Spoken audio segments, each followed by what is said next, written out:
В руках этих студентов не переплет дипломов, а холсты и сценарные заготовки. Предметы их защиты создавались не в библиотеке, а в творческих мастерских и на театральных подмостках с помощью краски, реквизитов и, разумеется, бесконечной фантазии. 30 июня на факультете искусств СУГУ прошла защита дипломных работ.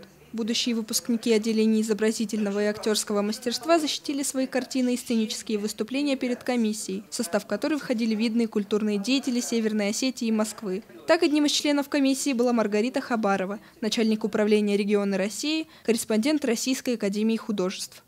В комиссию входили наши преподаватели: Бедуев Шалва Евгеньевич, Келихсаев Магрыз Ильич, Есенов Ахшар Эльбрусович. И к нам приехала женщина из Москвы, ведущий искусствовед России Хабарова. Шалва Бедуев, заведующий кафедрой изобразительного искусства со дня ее создания, отмечает высокую степень подготовки студентов-художников в этом году. Тематика работ разнообразная: сражающиеся олени и горный пейзаж, символизм и реализм, трагедия и комедия.